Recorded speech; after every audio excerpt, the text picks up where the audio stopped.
Oi, gente, maior prazer estar falando Credo. aqui hoje dessa Pela obra-prima do manhã. cinema, né? Peraí, tem alguém com o Entra microfone depois da ligado aí? manhã. Peraí, só um Amanhã segundinho. ela vem, daí entra em férias. Então vamos lá.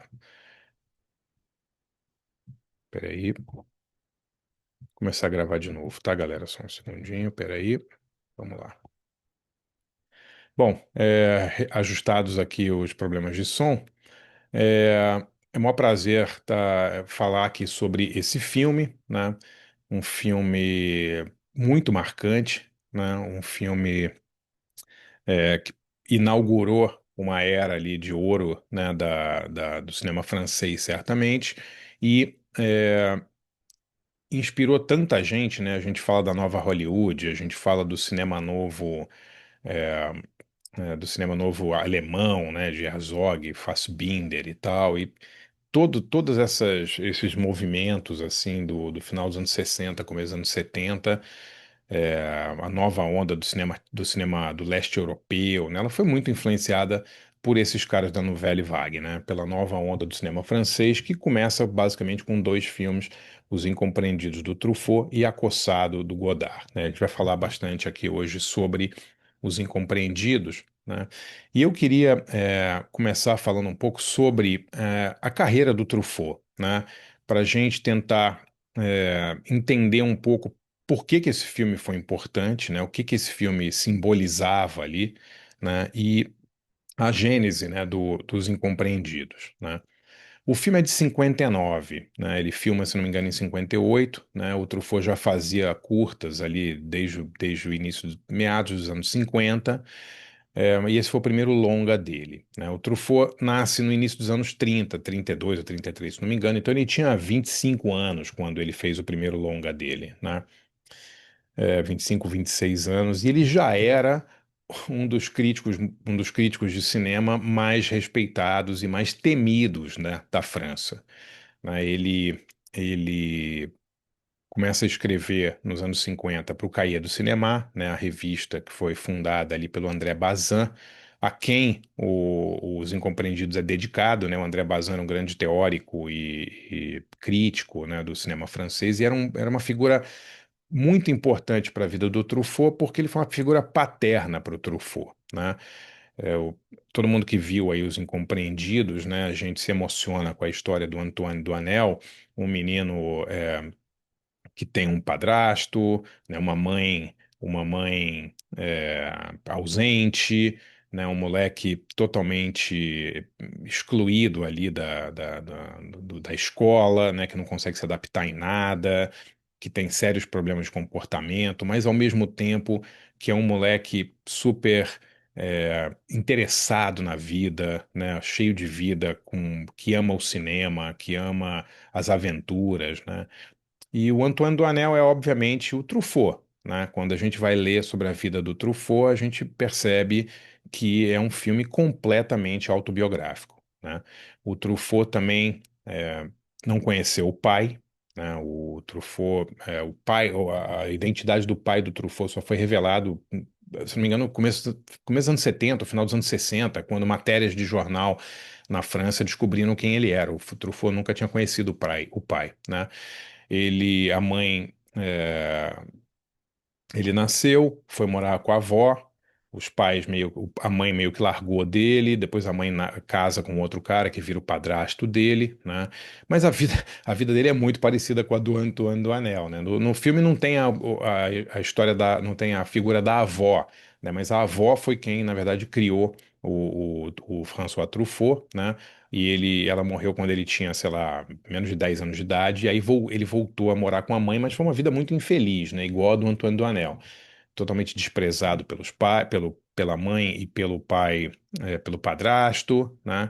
É um moleque que não se enquadrava em nada na escola, mas que tinha uma fascinação por literatura e por cinema, né? O Truffaut, ele tinha uma frase famosa, né?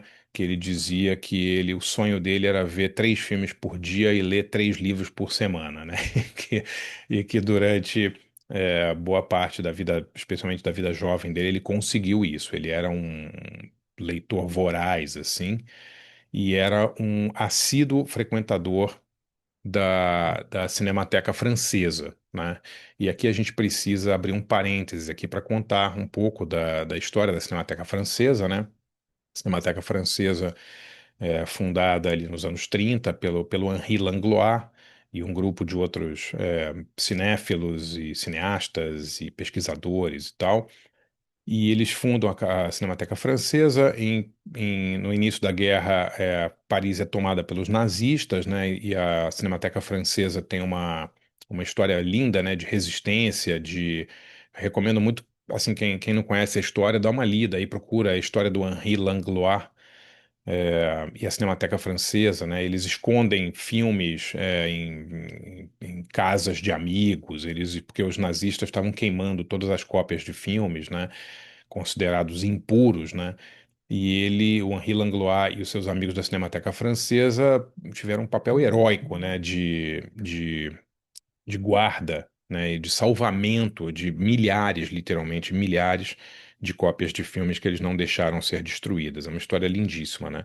E o Truffaut sempre diz que a universidade dele, a escola dele, foi a Cinemateca Francesa, né? Ele fala que, especialmente, quando a gente pensa que o Truffaut nasceu em 32, quer dizer, ele tinha 8 anos, 9 anos, quando os nazistas tomaram Paris, né? Quer dizer, a vida cinéfila dele começa realmente logo depois da libertação, né? Logo depois do fim da Segunda Guerra, né? Com 45 ele devia ter uns 12, 13, 14 anos. Ele realmente começa ali uma vida cinéfila muito, muito intensa, né?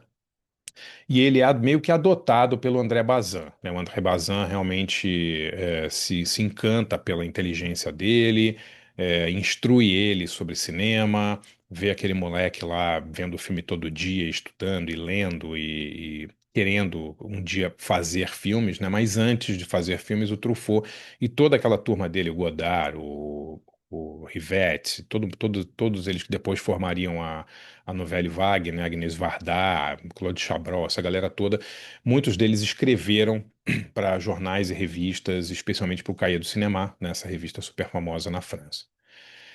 E eles tinham uma visão muito romântica do cinema, né? Cria-se ali naquelas páginas da Cahiers do Cinema uma teoria que é a teoria do autor, né? O que que era a teoria do autor? A gente tem que voltar uns 50, 70 anos no tempo, né? Para a gente tentar entender um pouco essa teoria do autor, né? Nos anos 40 e 50, especialmente, né, Hollywood era uma potência, né? A gente já viu isso aqui no curso, né, da história do cinema e tal. E existiam muitos poucos diretores, né? Muito poucos mesmo, que tinham digamos, o cacife de moral, de cacife comercial, né? Cacife com os estúdios para fazer os filmes que eles queriam, né? Os estúdios eram basicamente donos dos filmes e os filmes eram filmes de produtor, né? Não é à toa que quem recebe o Oscar até hoje é o produtor do filme, não é o diretor do filme, né? O Oscar de melhor filme é dado para quem produz o filme, né? Então, naquela época ali, quando o Truffaut e a galera dele está escrevendo para cair do cinema, Hollywood é uma mega potência. Você tem poucos autores, né? Você tem ali um Hitchcock que tem uma marca pessoal no cinema dele, né? Você tem começando, né, a despontar ali como um grande autor o Billy Wilder, mas não é um período em que você vê é, os estilos pessoais de cada diretor aflorarem, né? A não ser que você, como o Truffaut e os amigos dele, vissem filme 24 horas por dia e ficassem discutindo esses detalhes que eles viam nas filmagens, né? Na maneira de filmar, e eles começaram a perceber, na visão deles, né, que alguns cineastas que eles julgavam melhores do que outros tinham sim um estilo pessoal, tinham uma marca, né, tinha uma maneira única de fazer cinema. Então eram caras como o Orson Welles, né? É legal a gente lembrar que o Orson Welles nos anos 50 estava na pindaíba, estava na pior, né? Penando para fazer filmes, né? Depois do Cidadão Kane, ele realmente entrou num período muito difícil, né? O Nicholas Ray, essa galera eles adoravam, né? Eles curtiam muito o cinema, digamos, cinema mais B americano, né? E o Truffaut, o Godard, essa galera do Cahiers do Cinema, junto com Bazin e tal, eles criaram essa teoria, né, a teoria do autor, segundo a qual o filme pertencia, digamos assim, muito mais ao diretor do que ao estúdio, do que ao produtor. Eles defendiam um cinema mais livre, eles defendiam um cinema mais autoral, um cinema mais criativo, um cinema meio liberto ali das amarras num comercialismo, né? Eles defendiam um cinema que tivesse uma marca pessoal das pessoas que faziam os filmes, né? E e eles, assim, tinham um problema muito sério com o cinema francês, que eles julgavam o cinema francês do pós-guerra, especialmente, uma imitação meio barata, assim, dos filmes de Hollywood, né? Aliás, isso aconteceu em muitos lugares, né? Quando a gente vai analisar a história do cinema italiano, a gente percebe também que muitos cineastas italianos do pós-guerra, né, foram acusados de fazer filmes meio caretas, né? Filmes muito sem compromisso, que eu não estou falando do neorrealismo, estou falando dos filmes que vieram depois e que eram os filmes comerciais da Itália na época, né? E muitos críticos italianos na época também se rebelaram contra esse cinema, digamos, convencional e muito careta que era feito na Itália, né? Mas o Truffaut e a turma dele, eles pegaram isso como uma bandeira, né? Então, eles começaram a louvar alguns cineastas franceses que eles adoravam, veteranos tipo Abel Gance, né? O Marcel Ophuls, né? O Jean Cocteau, Jean Renoir, né? Que eles adoravam e tal. E começaram a detonar, basicamente, o status quo, a galera que fazia os filmes mais comerciais na França, né? Isso criou uma celeuma muito grande. A galera do Cahiers du Cinéma era considerada uma galera destrutiva, né? Uma galera que não, digamos, colaborava para o desenvolvimento da indústria cinematográfica na França e estava ali para criticar os filmes que eram os filmes comerciais, que eram os filmes que tinham um apelo comercial maior, né? E aí, o que que acontece? Em meados dos anos 50, segunda metade dos anos 50, essa turma da Cahiers do Cinema começa a fazer os próprios filmes, né? O Godard começa a fazer os curtas, o Truffaut começa a fazer os curtas, e o Truffaut lança, em 59, o Les Quatre Sans Coups, né, no Brasil, Os Incompreendidos. Em inglês tem uma tradução terrível do 400 Blows, né? Mas quer dizer mais ou menos um período agitado, né? Seria uma tradução melhor, assim, né? Um período de tormenta, um período de caos, né? Um período de confusão, digamos assim, né? E voltando a falar um pouco do filme, né? Nesse filme é muito legal a gente vai conversar sobre ele agora. Eu vou abrir aqui para gente, para os comentários de vocês. Mas, primeiro, é uma história totalmente autobiográfica, como eu falei, né? Inclusive com alusões à família do Truffaut e a amigos do Truffaut, né? Aquele amigo dele, que é o cara mais com quem ele mais sai, que é o cara mais rico lá onde ele dorme na casa e tal, é baseado num super amigo dele de infância, né? Robert Larchenet, que era o cara com quem ele matava aula para ver filmes, né?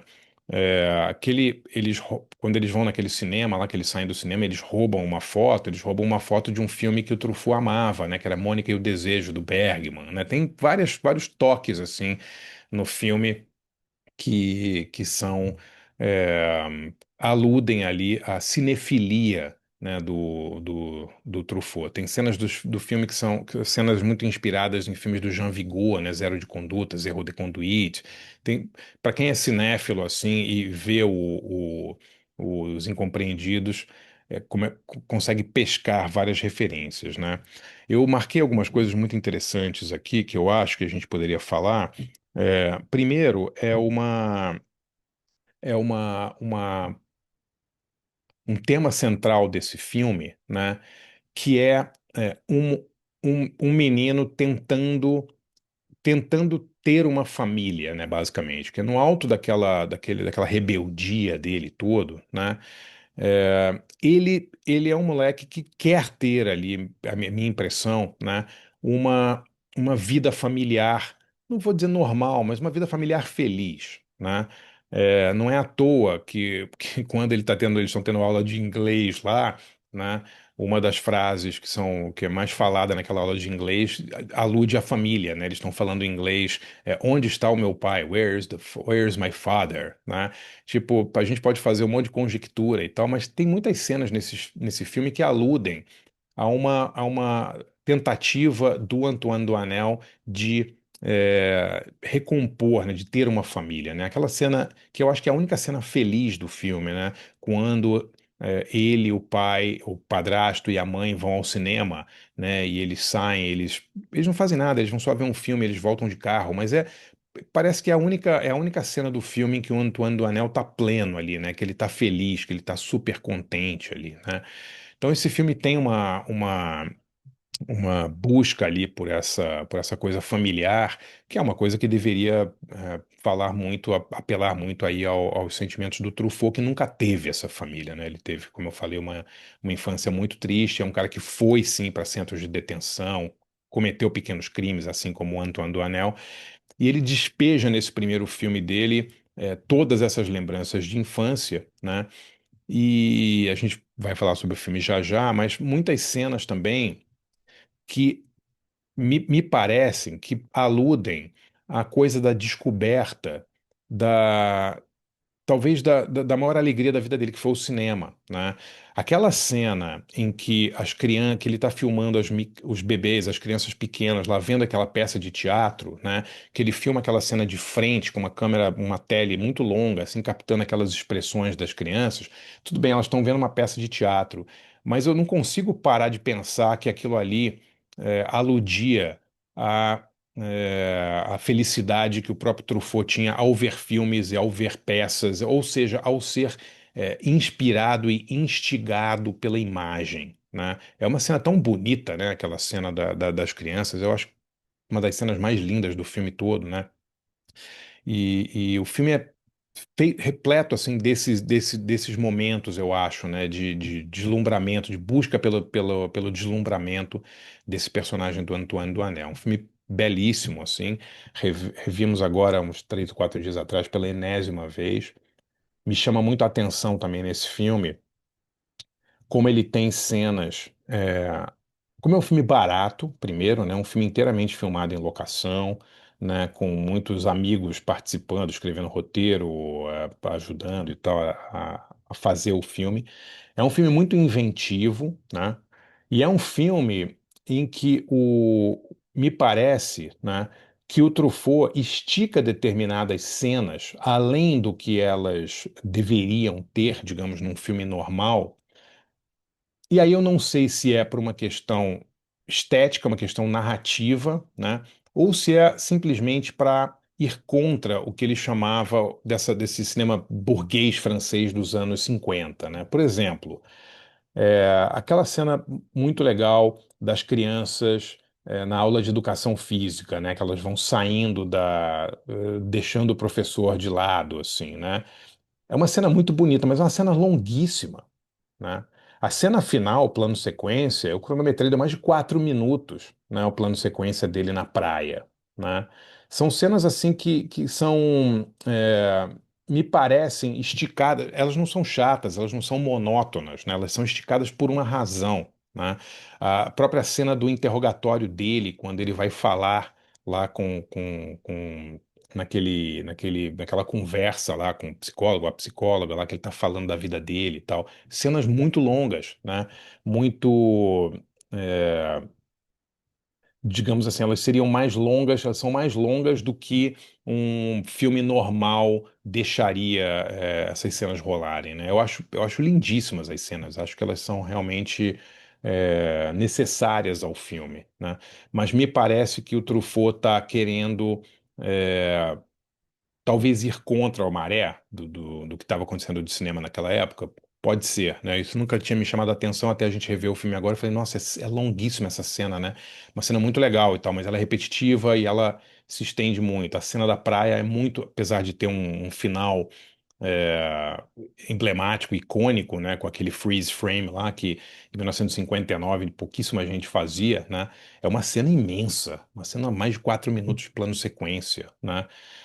Então, eu acho que o filme ele tem Ele tem muitos segredos ali escondidos ali que talvez só o Truffaut realmente é, saiba o real significado daquelas cenas. A própria cena das crianças vendo a peça de teatro, ela é uma cena linda, mas ela se estende por um tempo maior do que, digamos, seria, não vou dizer necessário, porque nada é necessário em arte, né? As coisas são o que elas são, né?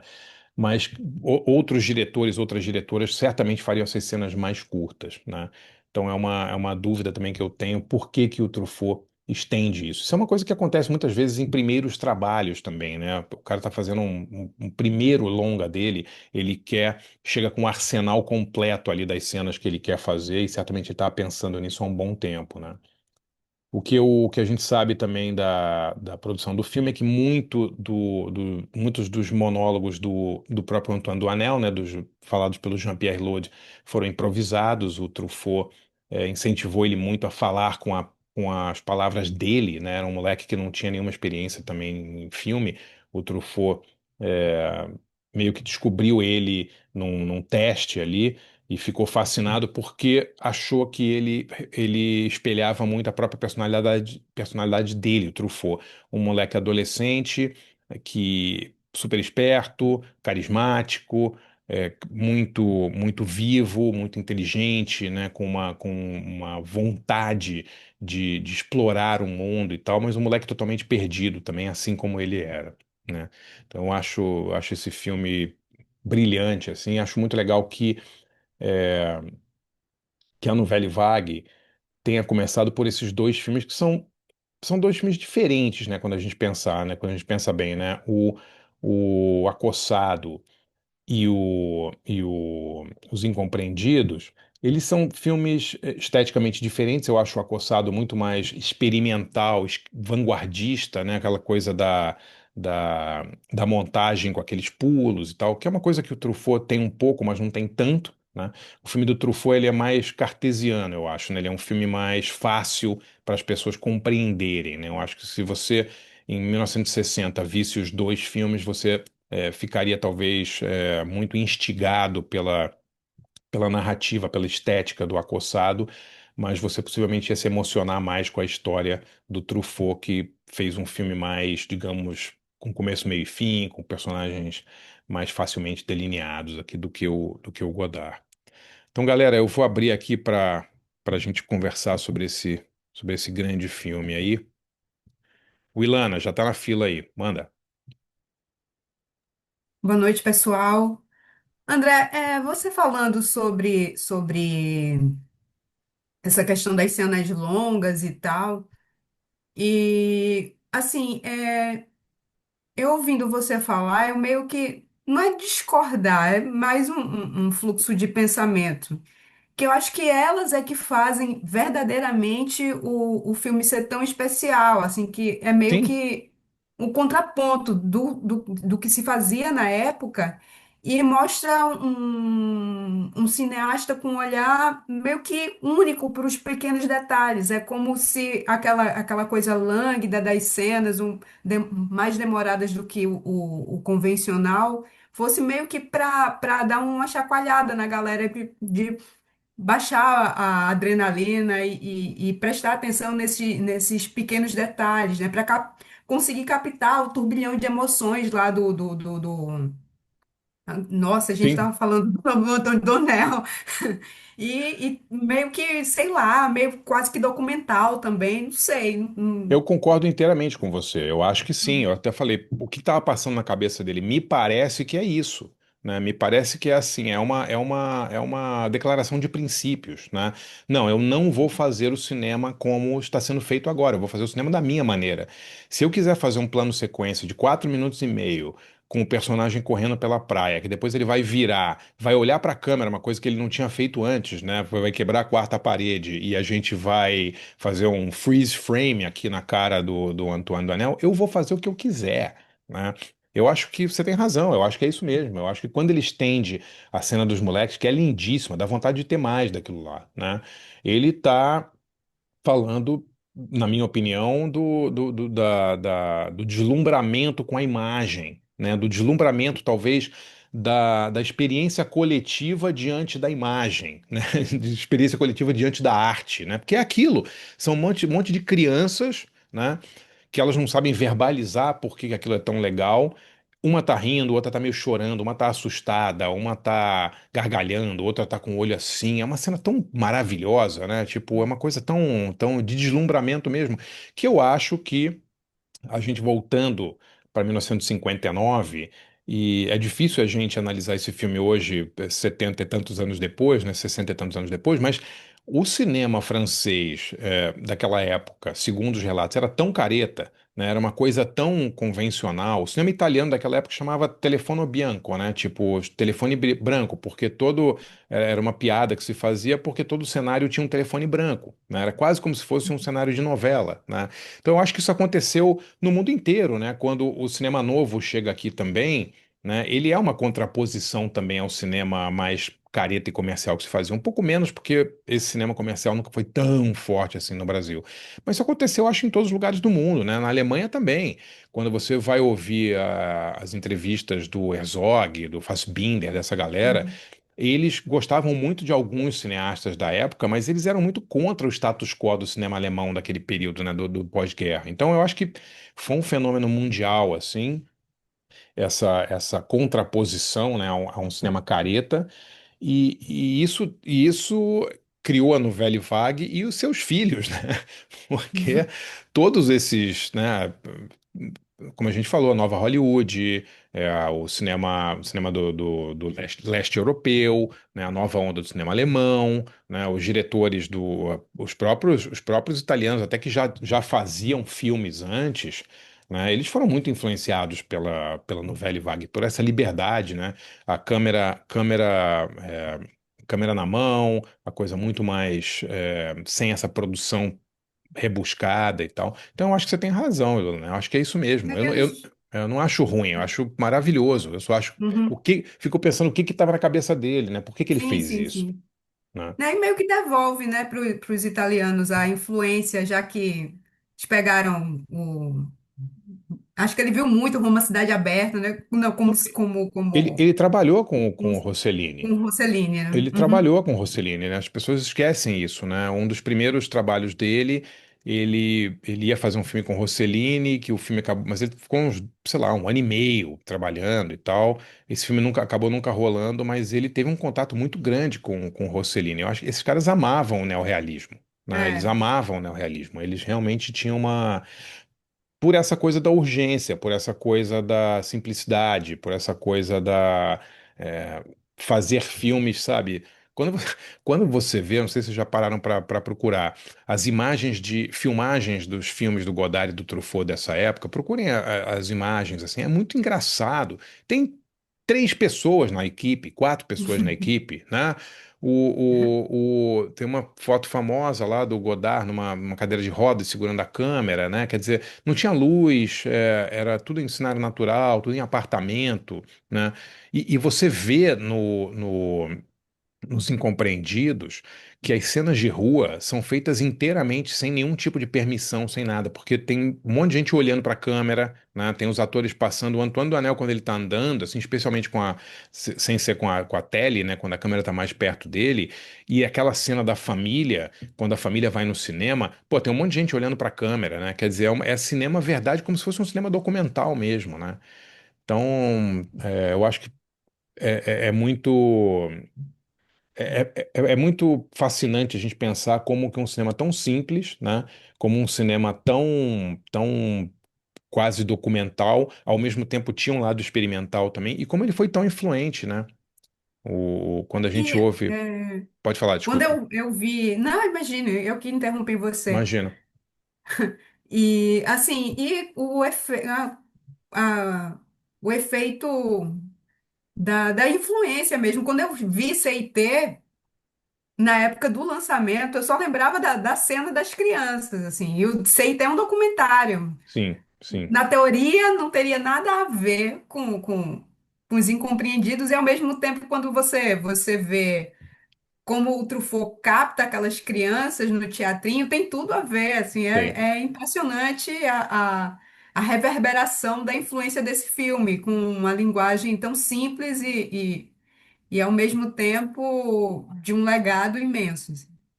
Eu não sei se vocês já viram as entrevistas, assim, tem uma entrevista muito legal do Scorsese, eu não me lembro em que filme que ele tá falando da novela Vague, né? Alguém pergunta pra ele, pô, como é que foi ver os Não é o filmes? Hitchcock Truffaut, não? Eu acho que é o Hitchcock Truffaut, pode ser aquele filme, né? O documentário do Hitchcock Truffaut, né? Eu acho que é isso mesmo, é. E aí ele fala alguma coisa do tipo, quando a gente viu Acossado, assim, a gente tem que lembrar, Acossado 1960, né? O Scorsese era um cara ali do Little Italy, ali, né? Tipo, ele não era o intelectual de esquerda, né? Tipo, ele era um cara que gostava de cinema e tal. Ele falou, a gente não entendeu nada. A gente achou super cool, bacana e tal, mas aquilo passou pela nossa cabeça como se fosse uma coisa assim do outro mundo, né? Como se fosse uma. Por quê? Porque os caras estão acostumados a ver as grandes produções hollywoodianas super bem montadas, né? Com aquela montagem fluida, né? Que não tem um erro, né? Que tudo perfeito, assim. E aí você vê o Godard pulando, fazendo jump cut, né? Cortes assim de um personagem para o mesmo personagem, né? Sem nenhum tipo de fluidez narrativa, justamente para quebrar essa coisa, né? E isso foi uma coisa, sabe, uma paulada assim nesses caras, né? E aí pegou cineastas que já eram mais da velha guarda e, e mudou a maneira desses caras fazerem filme também, né? Quando a gente pensa, um dos filmes que eu estava revendo essa semana, que eu queria até propor para a gente fazer uma uma sessão, era o Fat City, Cidade das Ilusões, do John Huston, que acabou de entrar na Apple TV, né? HBO Max. A HBO Max acabou de entrar com Fat City, do John Huston, que é um filme que ele fez em 72, né? A gente estava revendo o filme essa semana. Ué, assim, na boa, esse é um filme novela e vague do John Huston. O John Huston fazia filme desde os anos 30, né? O John Huston, assim, ele era roteirista desde os anos 30, filma desde os anos 40, que fez Falcão Maltês, né? Fez Tesouro de Serra Madre. Nos anos 70, pô, ele já estava com 70 e tantos anos de idade e ele foi muito influenciado pela novela e vague. Quer dizer, não é só a galera nova que ficou excitada com o que estava rolando na França. Os cineastas veteranos também, né? Quando a gente vê lá o Seconds, do John Frankenheimer, tudo bem, o Frankenheimer já fazia esses filmes esquisitos desde o início dos anos 60, mas os filmes dele no final dos anos 60 foram ficando cada vez mais loucos, né? O Seconds, por exemplo, é um filme, assim, na boa, ele poderia ter sido feito por algum desses franceses, né? Em termos narrativos, em termos estilísticos, assim, é um filme que deve muito a novela Vague, né? Não vou nem falar do cinema novo brasileiro e tal, que, putz, isso aí é, né, muito, né? Desde o Clauber, essa galera toda, assim, que se inspirou demais nesses franceses, né? Mais alguém quer comentar, falar? Vamos lá, galera. Fábio, por favor. Boa noite, pessoal. Eu queria fazer uma pergunta para o André, na verdade. E como eu não sou um grande conhecedor de novela e vague, muito longe disso, eu fiquei com a seguinte dúvida: se no cinema do Truffaut ou no cinema da novela e vague, de uma maneira geral, existe alguma preocupação com uma identidade ou com uma referencialidade na cultura e na história francesas? Porque você falou do cinema novo, eu lembrei imediatamente do Glauber Rocha, Sim, e a gente, sei lá, vê o Dragão da Maldade, ou o Terra em Transe, ou o Deus e o Diabo na Terra do Sol, são filmes marcadamente com uma identidade, uma referencialidade no Brasil. A gente meio que tem dificuldade de imaginar aquele filme sendo feito em outro lugar. E sim, quando a gente vê, por exemplo, Os Incompreendidos, ele é meio que genérico no bom sentido do termo, porque tem essa história do deslocamento, da incompreensão, de você não se sentir pertencente à sua família, ou à sua sociedade, e parece que é uma coisa que pode ser entendida e feita em qualquer lugar do mundo. Eu fiquei com essa dúvida, se o sim. Truffaut tinha essa preocupação de ser mesmo universal e de se deslocar de uma cultura marcadamente francesa, ou se a novela Vague também tinha alguma preocupação em algum momento de ter essa referencialidade. Não, somos franceses e tá bem aqui a França. Cara, é uma pergunta muito legal. Assim, a gente tem que lembrar que o Glauber era baiano, né? Então, quando ele faz aqueles filmes dele, né? Ele tá falando do que ele conhece também, né? Quer dizer, ele não tá ele não está explorando novos territórios, digamos assim, né? Tudo bem, os filmes são mais rurais do que os filmes da Nouvelle Vague, né? Isso sem dúvida nenhuma, mas é uma realidade que ele conhece, né? Essa pergunta é muito legal, cara. Assim, eu não tinha, nunca tinha pensado nisso, mas assim, fazendo uma retrospectiva rápida na cabeça aqui, de fato, os temas da Nouvelle Vague, eles são temas, mais modernos, quase todos, né? Eles são temas ligados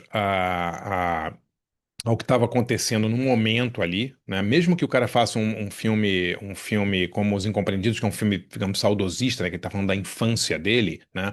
Mas o filme não é passado nos anos 30. O filme é passado na Paris de 1959, né?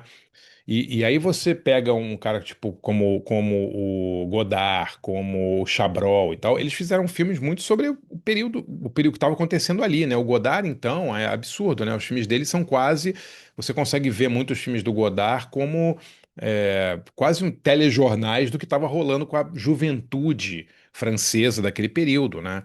E os filmes eram muito ligados, especialmente o do Godard, em cultura pop, muito, né? Muito antenados com o que estava acontecendo é, eles tinham muitas referências de cultura pop, ou seja, era uma coisa muito moderna, né? Eu acho que, para responder sua pergunta, Fábio, eu acho que o cinema da Nouvelle Vague ele é eminentemente um cinema francês contemporâneo e que falava de coisas daquele período. Porque, assim, que filmes o Truffaut só foi explorar, digamos, períodos anteriores e tal, no final da carreira dele, né? Quando ele faz tem lá o filme sobre o nazismo, né? Mas ele não, ele é um cara que faz filmes sobre aquele período que estava acontecendo ali, né? A Agnès Varda também, o Claude Chabrol também, o Jacques Rivette também. Eu acho que também pensando bem agora pela dificuldade financeira também, né, Fábio? Porque era muito mais fácil para essa galera fazer filmes sobre o que eles conheciam, até porque eles usavam cenários naturais e tal, do que eles fazerem, por exemplo, coisas de época ou explorarem outras culturas e tal. Mas é uma pergunta muito legal. Agora, só pensando aqui, essa tradição essa coisa de buscar inspirações em outros locais em outra época era uma coisa muito arraigada no cinema francês, né? O Jean Renoir fazia isso direto, né? Quer dizer, talvez essa geração deles, assim, quando ela veio, ela teve essa preocupação de fazer filmes mais urgentes, eu acho, sabe? Acho que seria essa a palavra. Não sei se eu respondi assim a sua pergunta, mas, cara, quando você vê os filmes da Nouvelle Vague, eles lidam com coisas que estão acontecendo naquele momento, né? Tanto que, assim, os filmes do Godard, que passavam aqui no Brasil e tal, eles vinham com um selo, assim, de, olha, é isso que está acontecendo na Europa, né? Seja aquela coisa das manifestações em 68, né? Todo aquele lado maoísta, né? Dos personagens do Godard no final dos anos 60, né? O Truffaut sempre foi o mais romântico, eu acho, ali daquela turma, né? Ele foi um cara que ele não era um anarquista, digamos assim, como o Godard era. Então, os filmes do Truffaut, Julie Jim, né? Esses outros filmes que ele fez, dos Ingleses Incontinenti, alguns são assim mais líricos e tal, mas eles não são filmes retrô, né, digamos assim. Desculpe, não sei se eu te respondi ou não. Claro que haverá exceções. Você vai pegar lá alguém que foi inspirado por, que sabe, que saiu da França e que fez filmes sobre outras realidades. Mas eu diria, cara, inclusive, que todo esse movimento dos cinemas novos, eles têm essa mesma característica, pensando bem, entendeu? Eu acho que sim, cara. Eu acho que todos esses movimentos de cinemas novos, seja o cinema novo da Tchecoslováquia ou o cinema novo alemão, ele tinha essa preocupação com esse pé no neorrealismo também, né? De falar do que estava acontecendo naquele momento. Muitas vezes com uma estética e uma narrativa diferentes, né? Novas e tal, mas até em contraposição a esse cinema mais careta que era que tinha histórias mais antigas, que tinha essa coisa um pouco mais saudosista, assim. Wilana, você estava querendo falar? Eu ia falar do Renoir mesmo, e assim, com relação ao Glauber, tem a diferença brutal que o Deus e o Diabo É lançado no comecinho da ditadura. O Terra em Transe é Bem no bem meio, no no auge. fervilhão, É, no turbilhão do pré-AI-5. Então, o Truffaut, o Godard, eles podiam retratar a França do momento com despreocupação. Já o Glauber não, né? Tinha que dar os pulos dele para dizer meio que alegoricamente o que estava sim, acontecendo. Por mais que o Terra em Transe seja o mais atual no sentido de dialogar com a época que ele foi feito, assim, mas com sim. relação a Deus, o Diabo, o Drácula da Maldade, essas coisas, assim. Mas Verdade, era só. verdade. Maria Cecília, tudo bom? Oi, eu estou distraída, boa noite. Escuta, eu estava vendo vocês falando recentemente, eu não sei de onde vocês são, é a primeira vez aqui, prazer. Prazer. É, mas aqui no Rio teve recentemente uma mostra do Truffaut, né? E eu vi pela primeira vez o. Ai, gente, aquele outro de criança, agora fugiu o nome. Quanto enredo, Cecília. Julie Ai, gente, Jim, esqueci. Não, de criança, que eu até estava. Que você estava falando essa coisa do Truffaut, eu acho que o Truffaut, essa coisa de beijos treinamento. roubados. Não, é com criança, passado num colégio no interior da França. Mas era dele ou era do Limari? Não, sem ter, não? Não, é do CNT? outro for, gente. Aqui, peraí que eu tô com esse papelzinho agora. Gente, Tá. que vergonha. Fugiu o nome completamente. Na Idade da Inocência. Ah, sim, sim. Na Idade da É, Inocência. E esse filme me remeteu muito, porque eu acho que mesmo que a gente não soubesse a vida do Truffaut, é um filme maravilhoso, Os Incompreendidos, e essa Idade da Inocência me surpreendeu, assim, muito. Qual é a história do filme? Nada. sim, É o cotidiano de um grupo de crianças num colégio no interior da França, também nessa época, né, talvez anos 60, não me lembro bem quando é que esse filme foi filmado, e cenas longas. Eu sei, acho que isso é um pouco do Truffaut mesmo, que você falava o início dele, que ele estava passando. Agora, Duas Inglesas e o Amor também tem isso, só que eu confesso que é um filme que eu acho mais ou menos. O Truffaut no final da carreira dele, eu tenho que confessar também que aquele último metrô, aquelas coisas, depois Eu aquelas gosto desse homenagens, metrô. acho É, legal assim, né? é, Aquelas homenagens ao Hitchcock ali, eu fiquei é. um pouco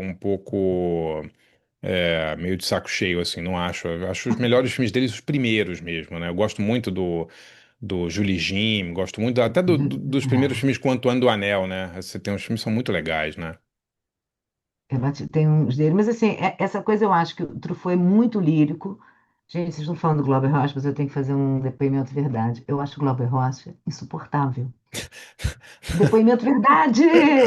Eu não gosto nem de comparar, você tá entendendo? Que para mim, se toda a obra dele sumisse, eu não ia sentir falta. Ai, pronto, falei que vocês estão Mas adorando, eu não tô.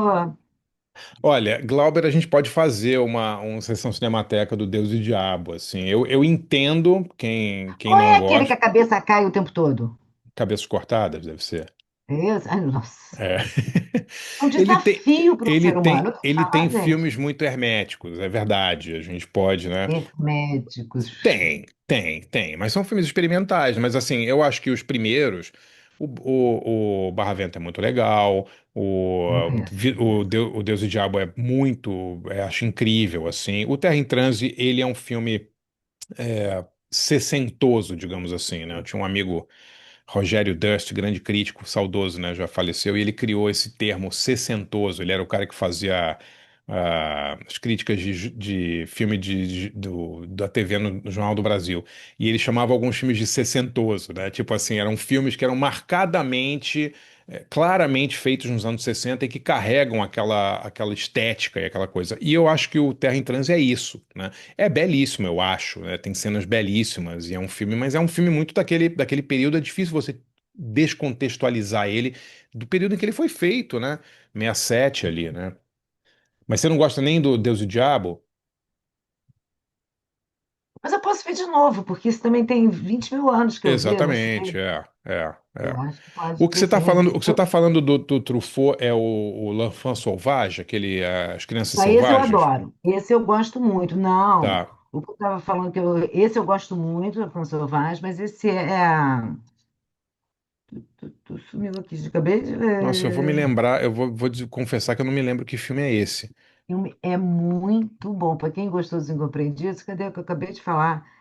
A Idade da Inocência. Tá, não é o com a Françoise Dorléac, não, né? Eu, sinceramente, eu não me lembro É desse. um Tá. grupo de crianças, tem alguns atores que a gente conhece, até da noite americana, que a gente vê aqueles Ah, tá. Tá coadjuvantes. bom. Tá, é o filme dos anos 70, tá. É, É o L'Argent de Poche, tá. Nossa, isso, não Largando vejo esse Depois. filme, não vejo esse filme, É nossa. belíssimo. Quem não viu realmente É, me surpreendeu, tá? Eu gostei muito. E tem essa coisa lírica do Truffaut, entendeu? Que eu acho que é a marca registrada dele. Revi nessa mostra também o Adélia H, que eu sim, gosto. muito legal. Ah, e o É, Homem que Amava as Mulheres, né? Ele tem, mesmo eu assim, nos filmes, adoro. no filme, nos filmes que não são os melhores, tem cenas tão bonitas, né? Tem, tem. Era demais, né? E morreu tão cedo, 50 anos, 50 e poucos anos, né? Uma coisa É, inacreditável, assim. Vamos lá, Moacir, depois o Fábio. Obrigado, Maria. nada. Mas já fica aí, hein? Vai desligar a câmera? Fica aí. Fala, Moacir. Boa noite a todos. Vocês estavam falando assim dessa coisa de Truffaut com criança, né? Tu até falou no começo sobre a cena do teatro, né? Dos Incompreendidos, que é uma cena Sim, muito bonita. Eu muito. vi uns anos atrás um documentário do Truffaut, que eu não vou lembrar o nome, mas que não foi o Hitchcock Truffaut, né? Um documentário curtinho, assim, de uns 50 minutos, falando sobre a vida dele, né? E o documentário falava que uma das coisas que o Truffaut mais gostava era de dirigir crianças, né?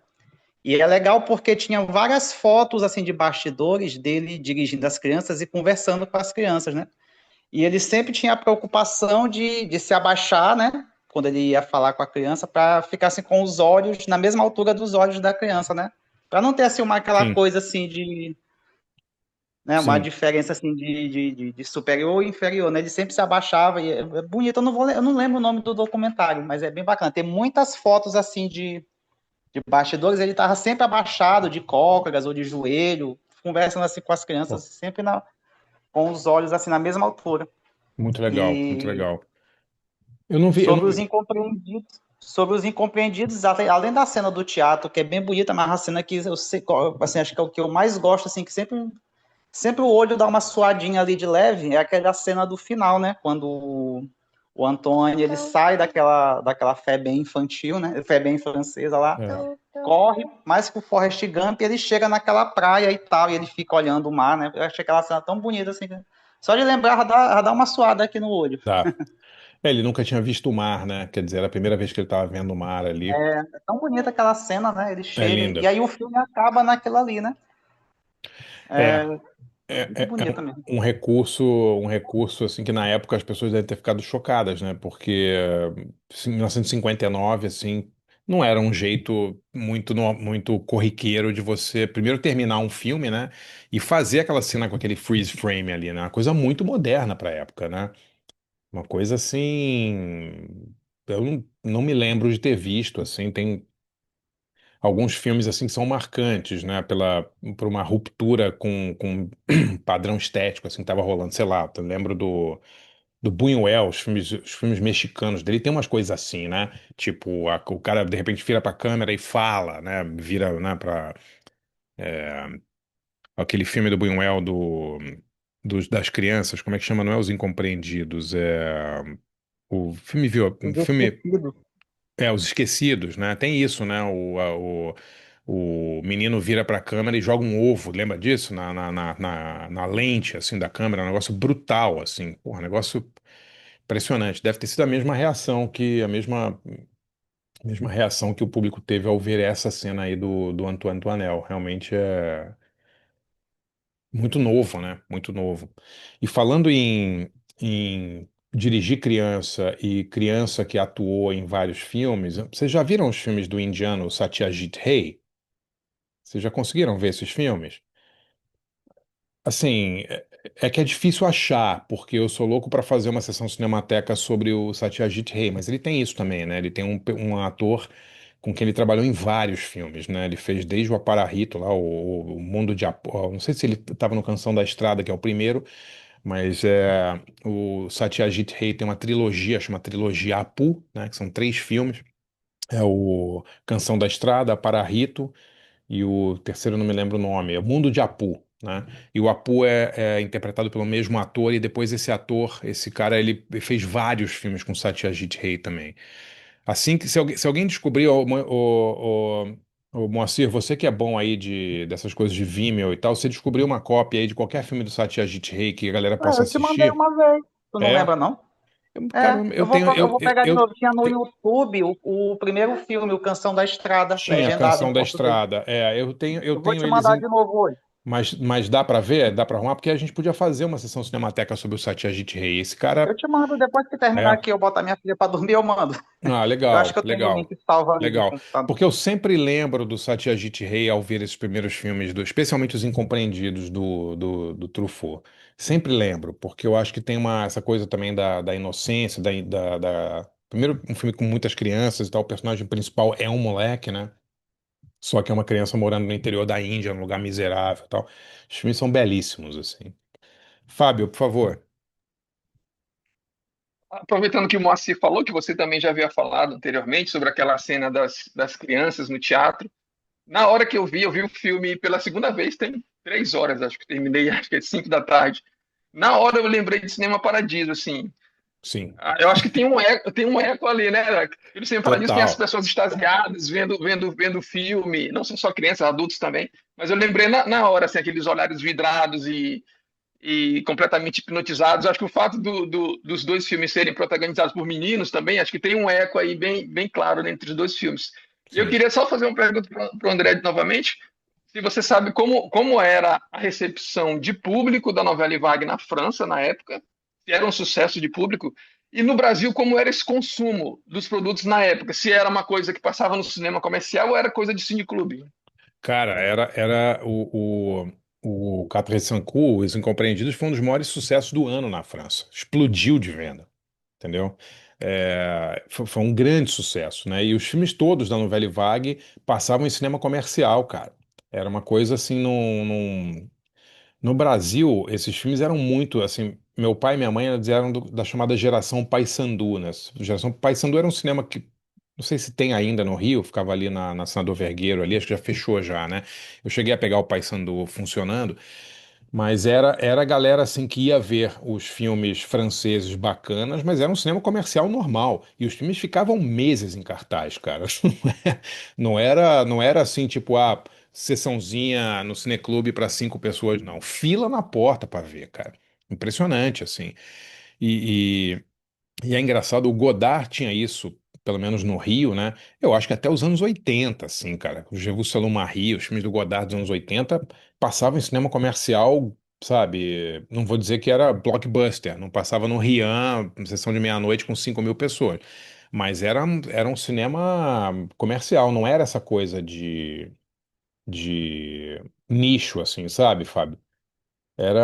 A gente tem que lembrar o seguinte, cara, as redes de cinema, posso falar do Rio, né? Uma das maiores redes de cinema do Rio era a Gaumont, né? Gaumont era uma empresa francesa, né? Que passava todos os filmes europeus, cara, todos os filmes, entendeu? Em cinemas grandes, tinha o Gaumont Copacabana, Gaumont Ipanema, tinham várias salas da Gaumont, né? Passava assim, cara, sei lá, Costa Gavras, sabe? Sei lá, em 6 cinemas do Rio, era uma coisa bizarra, assim. Eu não tô falando dos anos 50, tô falando quando eu via filme, dos anos 80 já, né? Então esse apartheid aí que a gente está vivendo de cinema comercial e cinema de arte, cara, isso é uma coisa muito nova, cara. Isso não existia muito antigamente. É engraçado, né? Pô, Mamãe faz 100 anos do Carlos Saura, ficou um ano em cartaz no Rio, cara. Um ano, um ano. Era bizarro, assim, as pessoas faziam fila pra ver, cara. Era um mega sucesso. De novo, não é um mega sucesso tipo Inferno na Torre, Tubarão e tal, mas era um sucesso, cara, sei lá, dezenas de milhares de ingressos vendidos, sabe? Não sei se eu já contei a história aqui, mas é uma história rápida do Belo Antônio. Eu já contei, né, a história, né? Mas posso contar de novo, rapidamente.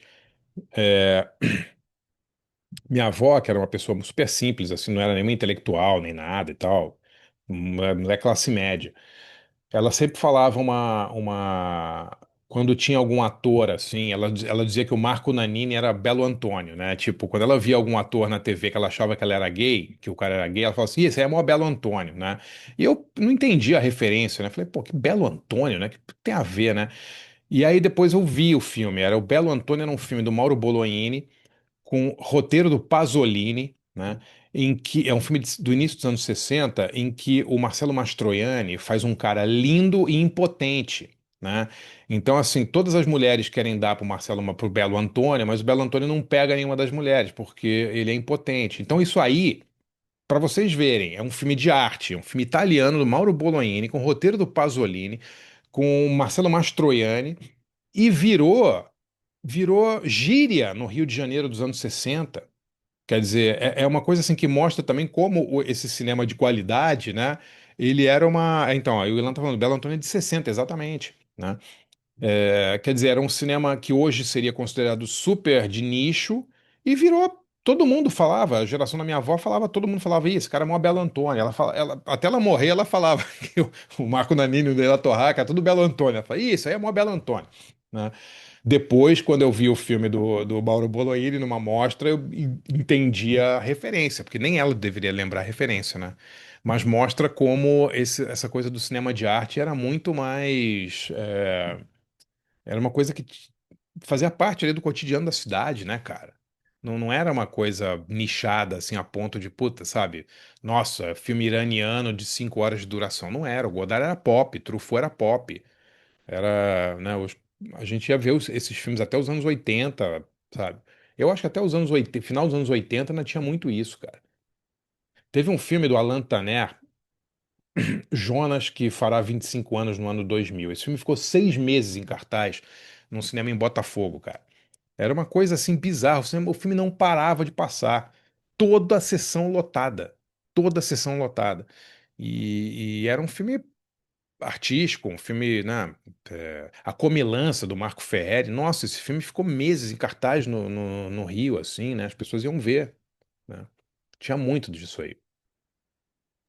Agora em TV não passava, né? Tipo, sessão da tarde, essas coisas. Sessão da tarde Não. não, cara, mas a TV aberta passava muita coisa boa, Fábio. Muita coisa boa. Tipo Ó, assim, Corujão, desculpa, André, mas não, Corujão aquela sessão de gala. Pô, sessão de gala passava altos filmes assim, o cara que era programador de filmes Fred Perdigão, da Paulo Perdigão. Paulo Perdigão, Paulo exato, Perdigão. Fred é um jornalista. O cara que era o programador de filmes na TV Globo era o Paulo Perdigão. Paulo Perdigão conhecia cinema pra cacete. Ele, inclusive, fez. Ele tem um livro sobre o Shane, né? O filme Os Brutos Também Amam e tal. Ele conhecia cinema pra caramba. Então, assim, cara, Nicholas Ray passava no Corujão, cara. Entendeu? Eu vi um monte de filme do Don Siegel, cara. Filme B dos anos 50, sabe? Passando a noite na televisão. A boa parte da cinefilia da minha geração foi formada por um programa que tinha na TV Educativa do Rio, cara, que era acho que chamava Cineclube, era domingo à noite e era um filme com debate, seguido de um debate. Cara, eu vi, sem brincadeira nenhuma, via o expressionismo alemão inteiro na TVE, cara. Entendeu? Passava tudo.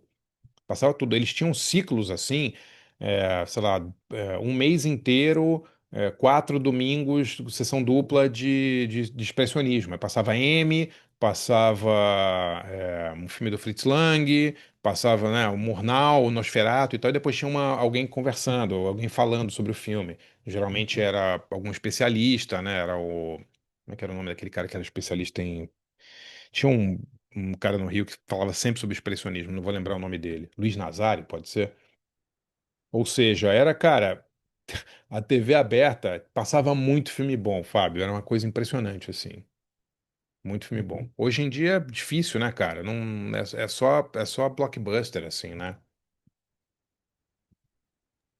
É Que- impressionante como mudou, assim.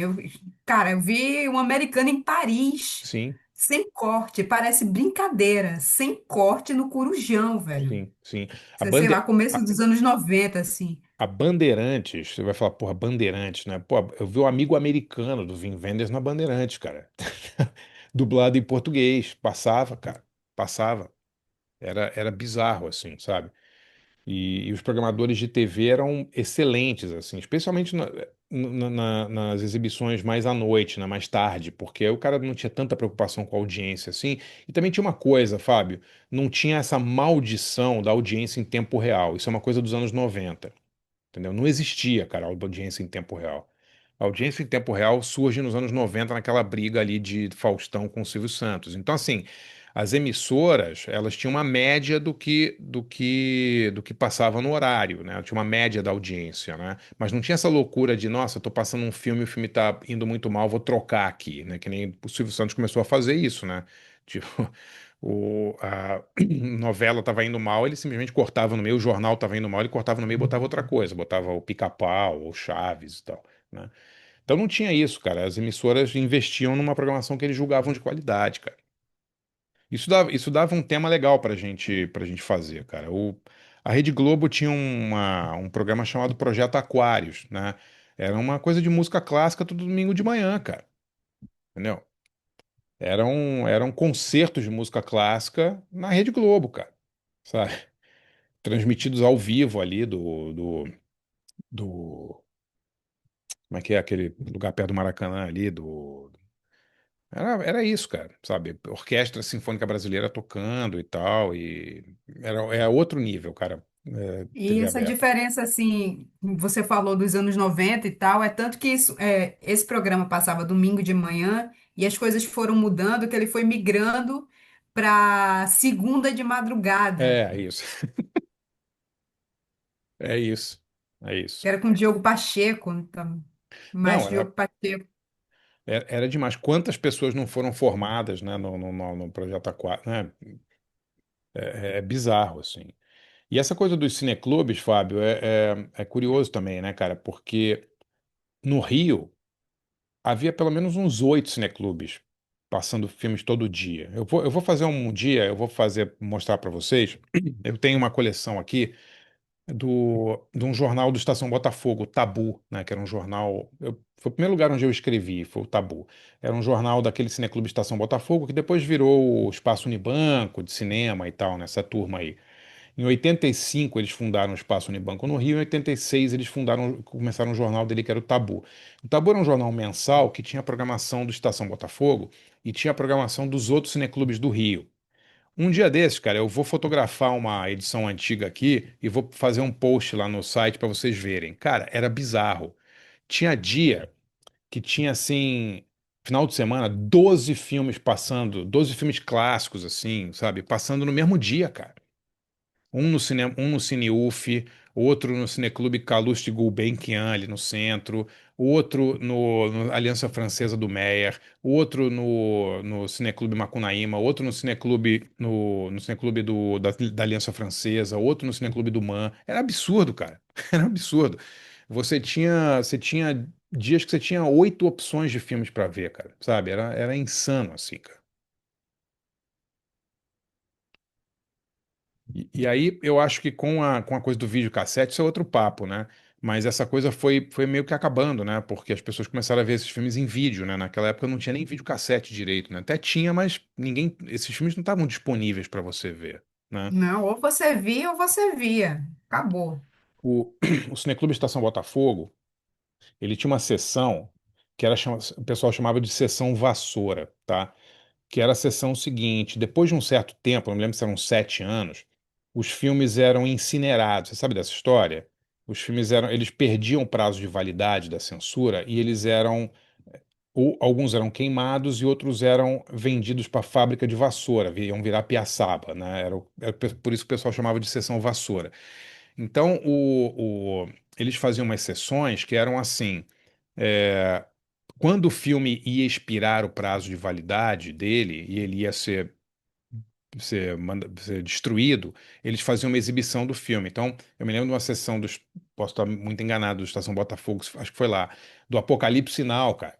O Apocalipse Sinal era de 79, quando chegou assim 85, as cópias do Apocalipse Sinal original iam ser todas destruídas, né? E aí os cineclubes fizeram essas sessões assim para falar, olha, são as últimas sessões que você vai poder ver esse filme no cinema. Você entende? Olha que loucura. A gente não imaginava na época que a gente ia poder ver esse filme de novo. Você entende a importância de uma sessão dessas? Tipo, era assim, cara, ou você vê esse filme agora, ou você não vai ver nunca mais. Porque o conceito de você ter um filme para você ver na sua casa não existia. Entendeu? Isso aí é uma coisa da segunda metade dos anos 80, na verdade, no Brasil, né? Então, era uma oportunidade que você tinha de ver um filme no cinema pela última vez, cara. Era uma coisa assim que você não podia perder. Cara, a gente ia, desculpa, tô me alongando aqui, mas eu pegava um ônibus no Rio, sexta-feira à noite, para ver as sessões dos cineclubes Oscarito aqui no Oscarito em São Paulo, porque era um cineclube maravilhoso, tinha um monte de filme que a gente não tinha no Rio e a gente vinha, passava o dia vendo filme, pegava o ônibus de noite e ia e voltava para casa, né? Era esse o nível de esforço que você tinha que fazer para ver um filme nessa época, entendeu? Délcio, gostou dos Incompreendidos? Eu gostei, eu vi aqui também no Rio, teve nessa amostra do Truffaut.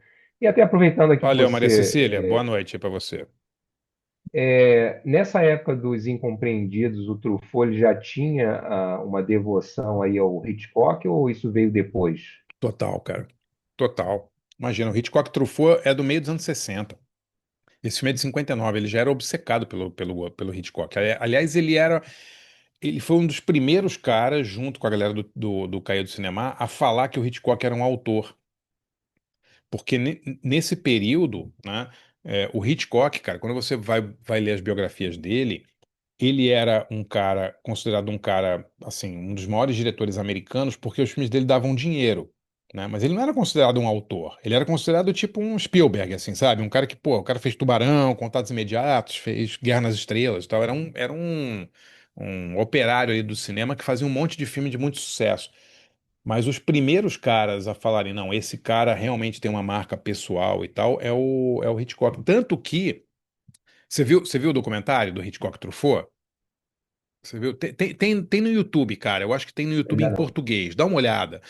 É muito legal. E é legal ler o livro também, porque o Hitchcock está surpreso por alguém querer entrevistá-lo sobre todos os filmes dele. Ninguém tinha feito isso, cara. Entendeu? Quando o Truffaut fala com ele, o livro sai em 66, então eu imagino que as entrevistas devam ter rolado o quê? 64, uma coisa assim? Não sei exatamente, mas demorou, né? As entrevistas foram longas, assim. Cara, não tinha interesse nenhum em alguém falar com Desculpa te eles. interromper, André. Ah, 62. 62, então, demorou 4 anos para sair mais ainda, entendeu?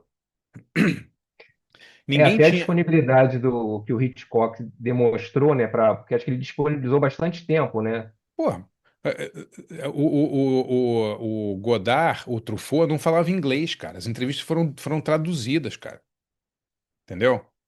O Truffaut era tão, entre aspas, ignorante, que mesmo vendo milhares de filmes americanos, ele não sabia falar inglês, ele não conseguiu se comunicar com o Hitchcock em inglês. Então teve uma tradutora, que não me lembro se era a secretária do próprio Hitchcock ou alguém que foi contratado e tal. No filme mostra, assim, é muito legal. Agora você imagina, em 62, o cara tinha acabado de fazer Psicose, cara. Entendeu? O cara já tinha feito Um Corpo que Cai. Ele tinha feito, assim, os maiores filmes dele são aqueles filmes do final dos anos 50, né? E não tinha ninguém para entrevistar o Hitchcock longamente sobre o trabalho dele. Quer dizer, precisou dessa nova geração, dessa galera do Cahiers do Cinema, para falar: peraí, esse cara é outro nível. Ele tem filmes que merecem ser, né, vistos e analisados. O Hitchcock, quando você lê o livro, ele fica surpreso até do Truffaut lembrar de determinadas cenas, né? Porque os filmes não era fácil você rever um filme que o Hitchcock tinha feito no meio dos anos 40, né? Não era uma coisa simples assim, os filmes não estavam disponíveis. Então é muito legal, cara. E eles fizeram a mesma coisa com Orson Welles, eles fizeram a mesma coisa com Nicholas Ray, eles fizeram a mesma coisa com Samuel Fuller, né? Esses caras todos aí, eles meio que chegaram para os americanos e falaram: galera, vocês têm um tesouro aí, né? E vocês não sabem desse tesouro. Não é à toa que essa geração do Scorsese, do Coppola e tal, ó, a Willan já botou aí, no YouTube tem. Não é à toa que essa geração que vai fazer a nova Hollywood, Bogdanovich e tal, eles ficaram loucos com os textos da Cahiers do Cinema também. Porque muitos deles já tinham percebido, os caras tipo Bogdanovich, assim, que já estudavam os diretores americanos antigos, já tinham percebido que esses caras eram fora da curva, né? mas precisou de alguém com uma, digamos, um megafone mundial ali, como o Godard, como o Truffaut e tal, para falar, olha, vocês estão viajando, né? Esses caras são fora da curva. Eles falaram isso do Bergman também, cara. Falaram do Kurosawa, não foi só de diretor americano, né? É muito, é muito, era uma coisa assim de um louvor a, a essa visão única, essa visão pessoal do cinema, né? Muito, muito bacana.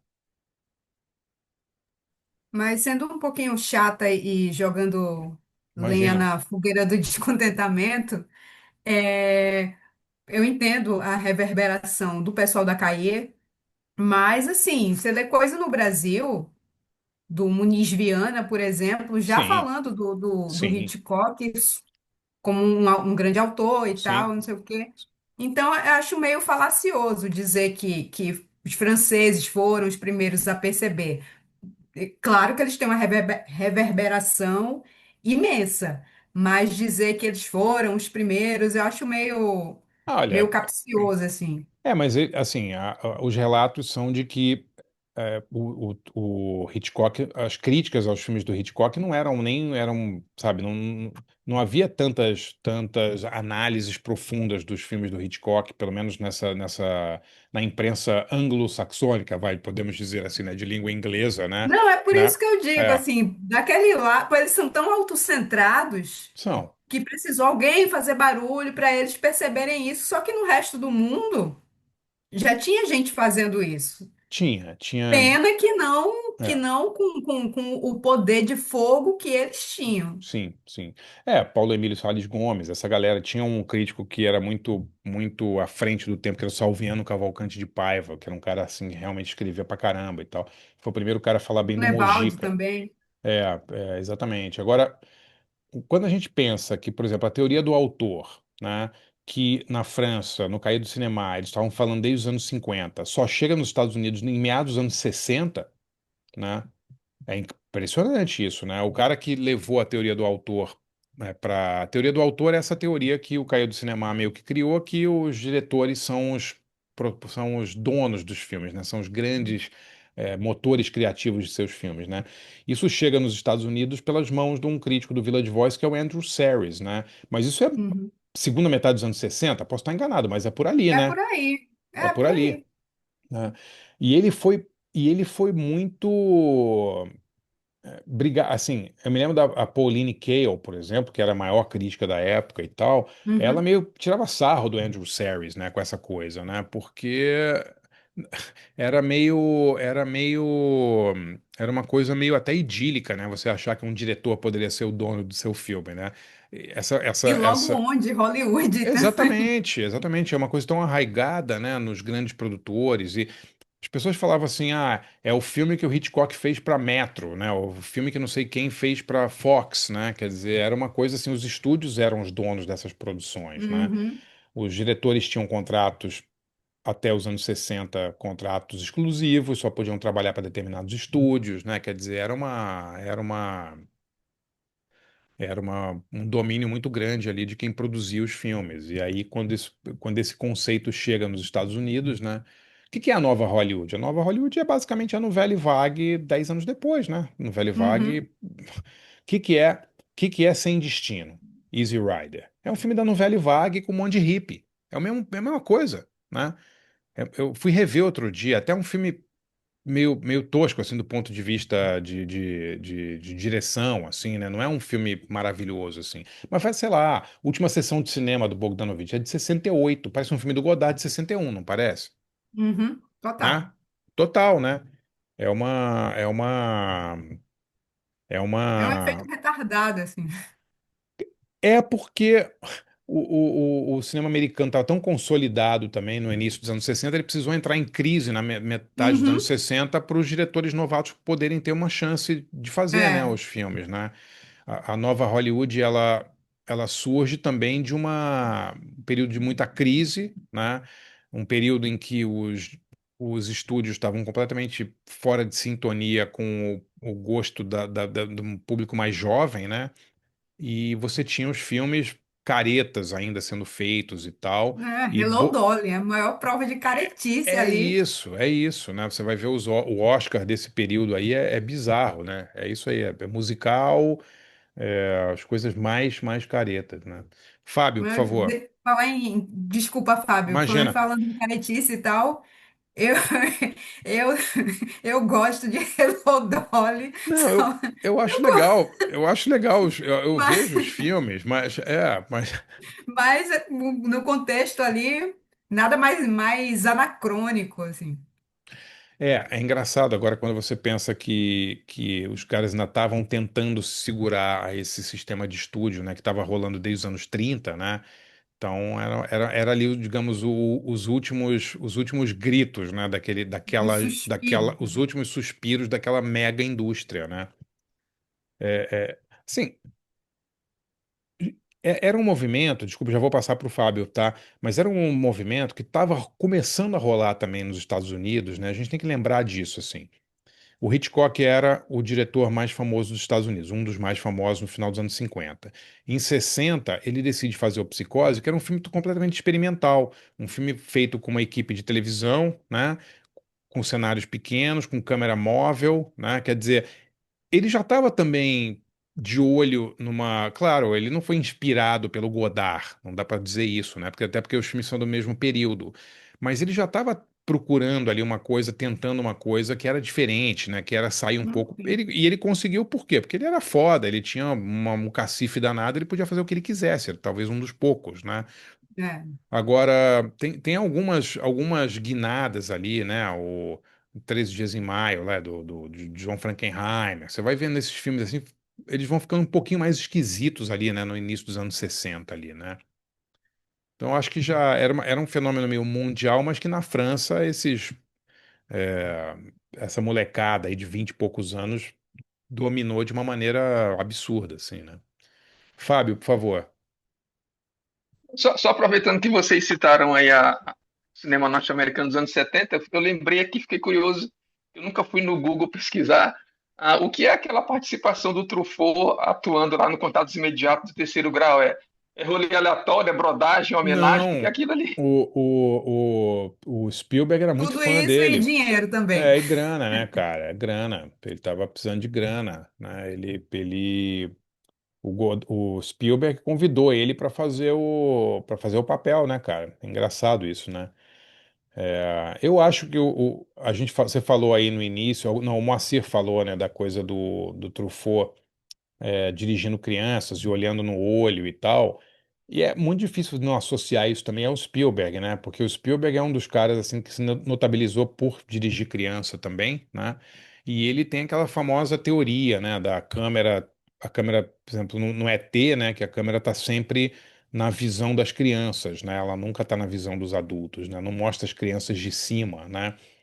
Que é uma coisa que vai saber se o Spielberg não se inspirou no Truffaut também para fazer isso, né? Ou talvez em Shane, já que a perspectiva também é do menino, né? Tem isso Exatamente, é. também. Houve exemplos antes do Spielberg, mas eu achei engraçado quando o Moacir citou essa coisa do olhar, né, da linha, né, que era uma coisa que o Spielberg faz direto, né, quase todos os filmes do Spielberg têm criança, né, e os filmes são todos, são pelo menos filmados dessa perspectiva do olhar delas e tal, é muito interessante. Mas o Truffaut virou um cara, ganhou um Oscar, né? A Noite Americana. Ele virou um cara mais pop, assim, né? Eu acho que ele teria uma carreira, se ele não tivesse morrido tão cedo, assim, ele teria poderia até ter uma carreira, talvez em Hollywood mesmo, né? No final da carreira fazendo filmes, né? Como muitos desses caras aí da velha guarda fizeram, né? Mas ele morreu o quê? Com 50 anos de idade. Foi muito novo, assim, né?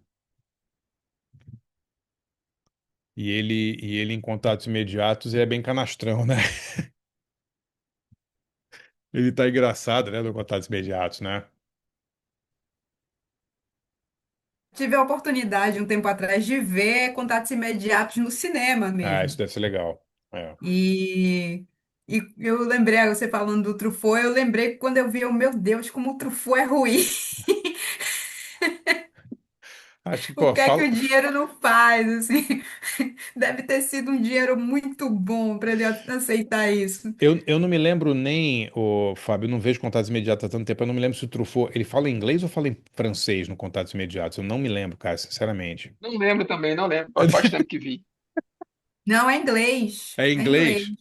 Então, em 77, ele já tinha aprendido pelo menos o beabá ali, né?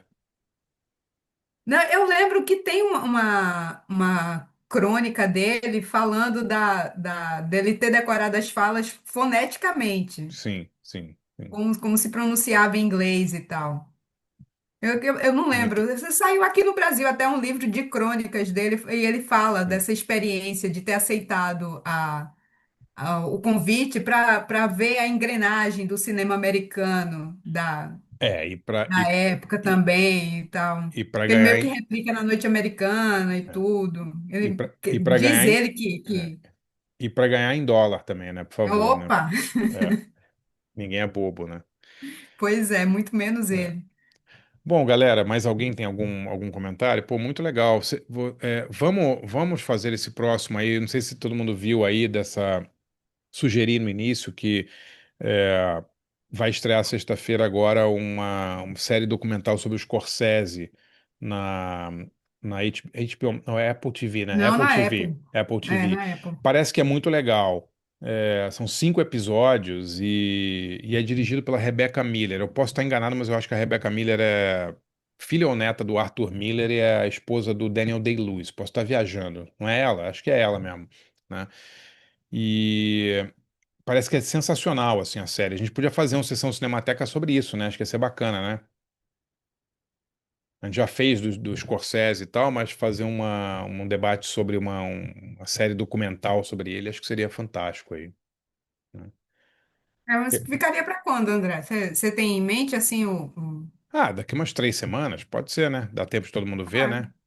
Né? dá tempo também de chegar na locadora do povo aí. É, exatamente, é isso. E esse mês a gente vai ter também um debate com o Miguel de Almeida, que é o biógrafo dos Secos e Molhados, tá? Vai ser bem legal. E ele tá lançando no final do mês agora em outubro, uma série sobre os Secos e Molhados no Canal Brasil. Uhum. E, e aí em dezembro, se tudo der certo, a gente vai ter o Bruno Mazeu falando do Chico Anísio. Vamos ver, não sei se vocês Pô, é já muito viram. boa essa Vocês já série. viram a série? Muito boa, muito Cara, boa. assim, só de ver os personagens já é maravilhoso, assim, né? E eu tô ainda no segundo episódio, no final do segundo episódio, mas tô gostando, assim, é muito legal, Eu né? já vi Ver. tudo, Ah, mas é? eu tive dificuldade de terminar, assim, porque eu começava a ver os personagens, aí ia procurar, assim, É, ver mais coisas, porque, pô. eu E tem tô. programas inteiros no YouTube e tal, assim, do começo dos anos 70 assim, pô. São muito bons, né? É, eu falei com ele, ele tá voltando agora no final de outubro, a gente ficou de marcar, eu vou ver se eu marco até o final do ano pra gente fazer o debate com ele, aí vai ser bem legal. Beleza, galera? André, Oi. é, perdão, eu tinha chegado atrasado aí no debate. Eu só queria Oi, saber Thiago. se essa Claro. parte inicial que você deve ter feito fica gravado, você vai Sim, enviar alguma coisa do tipo? sim, sim. Quando eu postar no YouTube, eu mando pra todo mundo, Ah, tá, beleza. E tá? uma outra coisa eu ia falar, não sei, né, em termos de sugestões aí das sessões de Cinemateca, não sei se é possível depois, não sei se algum filme a gente poderia ver, talvez do Lars von Trier e tal, não sei se você Legal. Pode ser, costuma ver claro. coisa dele e tal, mas já sabe, tipo, A gente nunca fez o Lars von Trier, mas a gente pode fazer ele e o Dogma, claro. Seria legal. O quê? beleza. O Dancer in the Dark, o É o Dogville? Dogville, né? Dogville, né? O Melancolia, não sei. Ou Podemos. aquela fase Dogma 95 dele, que são os filmes Sim, mais, né? podemos sim, podemos sim. E eu queria muito marcar aí num futuro breve o John Huston, viu, galera? Estreou na HBO Max, né? Tá passando o Cidade das Ilusões, chama Fat City, né? Um filme maravilhoso dele da fase nova Hollywood do John Huston, né? Pra mim é Uhum. a melhor fase do John Huston. Nos anos 70 ele só fez filme foda, assim, né? Ele fez esse, aquele Wise Blood, não sei se você já viu esse filme com o Brad Dourif. Nossa, maravilhoso, assim, né? E o Cidade das Ilusões acabou de entrar na HBO Max, é um filme difícil de achar, né? Só tem num DVD da Versátil. E a gente poderia fazer, né, um falando um pouco da carreira do John Huston, a gente nunca fez nada sobre ele, né? Um cara tão interessante assim, né? Ah, Mas legal, uma boa ideia. vamos fazer o Scorsese e aí eu vou marcar o Lars von Trier aí, se não até o final do ano, no iniciozinho do ano, Thiago, pode deixar. Beleza, bacana. Tá, e vai estrear o filme novo do Jafar Panahi, né? O iraniano, né? Aham. Vai estrear. E vai estrear o filme novo dos Dardenne agora na mostra também. Dos irmãos Ah, Dardenne, a gente nunca fez, né? não fez, né? Não, dos Dardenne não. Já fez o Ken Loach, mas os Ele Dardenne tem não. o Pequeno Arremédio, não é deles também? Tem, é deles. Cara, tem um monte. Rosetta. É. Cada filme melhor que o outro, entendeu? O problema é achar, né, cara? Porque eu acho que no streaming não tem nenhum filme dos Dardenne, cara. Posso estar enganado. Eu Eu acho que acho só que no Reserve Movision tem o Jovem Arremédio. tem. Esse é dos mais novos, assim. É legal esse filme, cara, mas eu acho que, assim, não acho que é o melhor deles, assim. Eu gosto muito, cara, eu gosto muito do Rosetta. Eles têm o Alabama Monroe, é deles? Não Aquele que é sei. da mulher que é bem religiosa, o cara é bem religioso, ela também é uma tatuadona, assim. Puta, não Alabama vi. Monroe, acho que é o nome desse filme. Não vi. Não conheço esse filme. Cara, eles têm aquele o Garoto, né? Como é que chama? Que é maravilhoso, cara. Puta, esse filme é. O Garoto da Bicicleta, o Garoto da Bicicleta, né? Esse filme é maravilhoso, É, assim. que o pai não quer ficar com ele, né? Puta, esse filme é foda demais. Nossa, absurdo. Eu vou ver se tem algum dos Dardenne também em algum streaming, e aí eu ponho na lista aí pra gente fazer no início do ano. Ô, André, uma coisa que eu não sei se você tem passado por isso, mas se recentemente você tentou comprar alguma coisa pela Versátil, algum DVD, eles estão muito ruins, viu, no atendimento, cara. Eu fui tentar fazer uma compra lá, aí o site, tipo, fala que vai entregar em um dia, eles colocam como catálogo, assim, como tá pronto. Nossa, e fizeram assim Eu tive um problemão, assim, de coisa de 2 meses até eles me estornarem É e mesmo, não, né? não me entregaram, entendeu? Eu tô tendo muito problema disso daí. Eles anunciam coisas, mas eles não entregam. Eles ficam alegando greve da Receita Federal, um monte de desculpinha aí para não entregar. Pô, E que saco, cara. Que eu não sei se saco. você teve alguma experiência de compra mais recente que possa ter tido Não, esse problema. não tive, cara, não tive. Eu não compro alguma coisa na Versátil faz um tempo já, mas eu sou cliente deles, eu tenho muita coisa da Versátil. Agora me surpreende, que sempre foi boa, cara, o atendimento deles, assim, entendeu? É, eu A comprei já Ilana tem uns tá anos falando, o atrás, tava bom. Alabama Monroe não é dos Dardenne, é do Felix Van Groningen. Ah, perdão. É Pô, que é belga também, aí eu misturei. que chato isso, hein, cara, da Versátil, Nossa, hein? foi horrível, André. Fiquei muito chateado, assim, porque ia pegar coisa do Sam Peckinpah e tinha uma de cinema político italiano lá, uma caixa super legal. A seleção dele, a curadoria é muito boa, né? Sim, sim. Mas assim, não entrega, mano, não faz o negócio. Essa caixa de cinema político italiano, o que que tem? Putz, eu não lembro agora. Eu acho que se você entrar no site lá, é Cinema Político Italiano, acho que Tá. é 4. Mas deve ser aquela coisa, Caso Matei, Mão sobre a Eu achei uns Cidade, caras, essas assim, coisas, lendo né? atrás dos DVDs, achei bem interessante, assim, são os 3, 4 filmes que tem lá muito legais. Sim. Você já viu aquele canal Film and Clips? Um canal que eu Já que indiquei. eu vi pela tua indicação. Cara, tem muito filme italiano desse período aí legal. Tem Investigação sobre um Cidadão Acima de Qualquer Suspeita, tem Mão sobre a Cidade, tem vários filmes do Hélio Petri, tem os filmes do Francesco Rossi. Dá pra achar, cara. Ah, boa. Dá pra achar. Vou dar uma pesquisada lá. Se você não acha com legenda em português, porque eles têm um monte de canais, assim, né? Aí eles têm Hum, canais também com legenda em inglês e legenda em espanhol, cara. Tem muita coisa, assim. bacana. Outro dia a gente reviu A Classe Operária Valparaíso, que esse filme é muito legal também, do Hélio Petty. Tinha lá uma qualidade cópia ótima, assim, tudo em HD, assim, é muito, muito legal. Uma maravilha. Esse canal, assim, as poucas coisas que eu vi dele é muito boa. Cara, é um buraco do coelho esse canal, cara. Eu não consigo nem. Se eu entrar, o final de semana acabou, porque é um filme melhor do que o outro, assim, e é uma loucura, né? Tipo, o que tem de comédia do Totó, cara, pô, tem muita comédia, assim, muita coisa legal e coisa que eu nunca vi também, muito faroeste também, né? Tem, né? Muita coisa. Eu não Eu vi sei. o Qual o Belo nome do Antônio que você canal? tinha indicado lá, acho que pelo canal deles. Desculpe, Delcio, o que que você falou? Qual o nome do canal? Ele chama Film mesmo, Film, and com aquele coisinha, e Clips. Film and Clips. Se você procurar no meu site, procura por Film and Clips Cinema Italiano, eu tenho lá eu fiz um post sobre isso. Cara, é um absurdo, assim, são milhares de filmes e é isso. O Belo Antônio tá lá, tem muito clássico também, mas tem, cara, Giallo, tem puta filme pra cacete da galera do Argento, assim, tem um monte de cinema policial italiano dos anos 70, coisas que eu super raras, assim, sabe? Eu não sei como que eles conseguem, porque muita coisa é legendada em português e tem muita coisa legendada em italiano, em inglês e espanhol também. Tem muita coisa. É, e eu não sei como o YouTube não derruba, né? Também não sei, cara. Eu não sei se é legal, não sei se é uma coisa regular, entendeu? Mas tem filmes assim maravilhosos, cara. Tem uns do Pasolini, tem Medea, eu acho que tinha lá. Tinha muito filme legal, cara. Ah, maravilha, né? Pasolini é um que a gente nunca fez, né, Wilana? Nunca, né? Pô, tá, É verdade. eu acho que tinha Mama Roma no MUBI, eu acho que tava. A gente podia fazer da primeira fase do Pasolini, ia ser legal. Muita coisa, né? Verdade. Então, beleza, façamos então o Scorsese no próximo, então. Eu vou ver aqui a data de estreia e tal, e eu sugiro aí pra vocês, beleza? Beleza, manda certinho aí o nome do que é pra ver aí. Mando sim. Galera, brigadão, hein? Foi sensacional. Valeu. Obrigado a todos aí, tá? Essa semana eu posto aí a programação do site de novembro, tá?